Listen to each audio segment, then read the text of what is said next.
No honor for me. Then right inside the car where they were taking me from the airport to the hotel, they made a call to my hearing to book another smaller room. So I don't deserve the room that was reserved for the senior man. When I had small room, I said, oh boy, they don't see me finish. When I entered the room, there was stench of tobacco. Somebody just smoked inside the place. I said, this place is smelling. The guy said, please, somebody will come and put air freshener here. He didn't want to talk to me. They came to pick me by 5 p.m. They didn't call me. They just knocked on the door arrogantly. They say, it's time. I came out.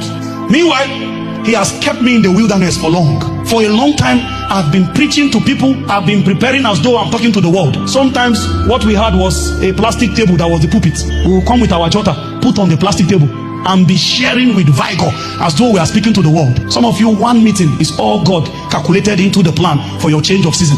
One meeting, if only you prepared well. There are different meetings that are looking for a speaker. The moment they see you on your prepared day, if those 3 years that was given to you, if you have been using time well, it was ordained that there will be a day where they will give you 5 minutes and say, come and lead prayer. And in that 5 minutes, something will be unveiled that will become the foundation. First session that evening, I climbed up and I spoke for 15 minutes and the atmosphere became tense. The power of God began to wrought wonders from different corners of the hall. You know, every time a man is despised, God's jealousy flows towards his direction.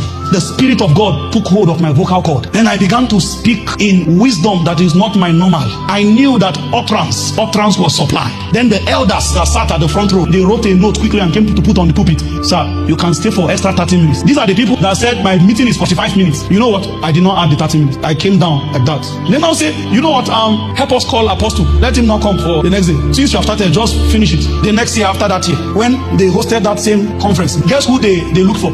Let's assume you prayed faithfully the last season. The Holy Ghost quickened a burden of prayer, fasting, and a voracious study of the word. He just gave you a simple formula. He said, do this. There are seasons ahead of you. A superior version of you must have found expression because of how well you use time. There are manifestations you ought to have entered now. They are behind in time. If you don't use time well, you will continue to walk past opportunities and not recognize them. When we finished that first session, they were taking me to the hotel. I discovered that the direction we're going has changed. I didn't know that there was a lift in the hotel. We entered the lift and there is one floor somewhere that is quiet. So these are for the nobles. There are many people sitting here.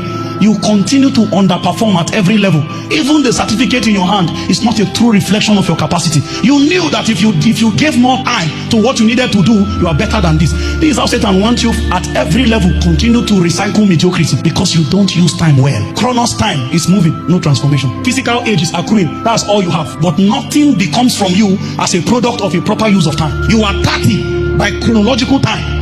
Then we carry the responsibility of by this time. You know there's such a thing called by this time. By this time, they put it on you. Then you start